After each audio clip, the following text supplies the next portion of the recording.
And here comes Lily. Lily's area of talent development was very different from Ellis's, which is why I think it makes a good example. With Lily, it was reading. And it wasn't that she was a bad reader. It's that she was a bad reader for a child who has a dad who's Indian. So in her school, Lily would take regular national reading scores, okay? So Ellis had done this, and he was always in the 90s, percentile-wise, nationally.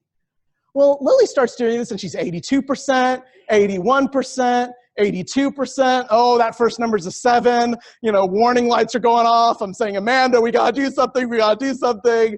You know, not sure what to do. Okay, it goes back up to 85%. Okay, and maybe don't panic. And then 77%. All right, all alarms are going off. We're meeting with the teacher. So I meet with Lily's teacher, and Amanda and I are sitting there, and I start the conversation by saying, I know I'm crazy. So let's just get that out on the table, out of the way. And I know that these are good scores. They're not good enough for me. I want to know what I can be doing to help Lily be a better reader. So this teacher was someone who had had Ellis previously. So we had a family history. And she says, yes, Rishi, you're crazy. Lily's doing fine. Leave her alone. I said, I know she's doing fine. She's a lovely child, blah, blah, blah. How can I help her to be a better reader? And finally, this teacher, who I admire deeply, says to me what I was fearing she would say. She says, Lily is no Ellis. Some people are readers, and some people aren't. I didn't say a word. Amanda looked at me like, oh my gosh, here we go, here we go. I didn't say a word. We get back in the car, and I say to Amanda, okay, I'm taking this over. Here we go. I go to Lily, and I say, all right, Lily, I'm working on this idea, these 5 M's of talent, and I want to apply them to you and reading. So the first M is mindset. Lily, do you really believe that you can be a better reader? She says, sure, why not? It sounds like a lot more work to say I don't believe that, so yes. I said, okay, Lily, I want to tell you about myelination. So Lily and I sit down, I start telling her about the brain, and I start telling her about what I believe will happen to her brain when she practices reading, how these particular signals will build more and more myelin that will allow those signals to travel faster, stronger, and better. She says, okay. I said, okay, well, now we need to go into mastery, and it needs to be something very doable.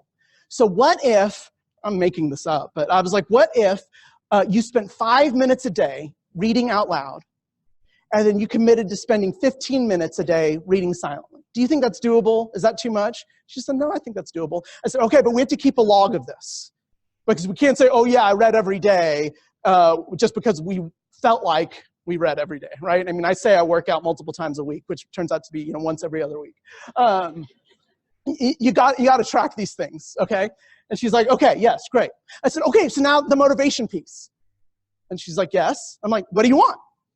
She's like, what do you mean, what do I want? I said, I want you to get to the 90th percentile in reading, and I need to know what you want me to give you when you get to that 90th percentile.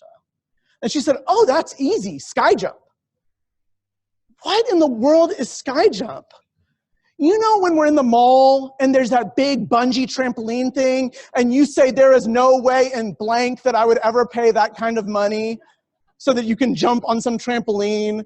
I'm like, yes. She's like, that's what I want. I'm like, okay, I can't believe you had that at the ready. And then in terms of mentorship, it was just encouraging her. It was trying to let her know that, yes, this is important to me, but her value doesn't come from her performance on a reading test. My love for her isn't dependent on how she performs on a reading test. And so we committed to this, and this was the result.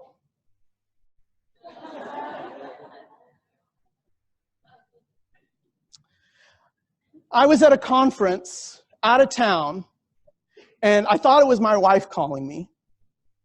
And I can't even understand what's going on. Somebody on the other end of the phone is screaming. And I can't help but not get emotional when I talk about this, because it was a moment. When Lily opened up that test, she ran out of the classroom, down the hall, waving it around. It was a moment. Now, Lily comes up to me and says, Dad, you don't push me like you push your boy. Stop the gender bias. Right? There's nothing that Lily is committed to that she does not believe she can get way, way better in. And it just opened up a world to her.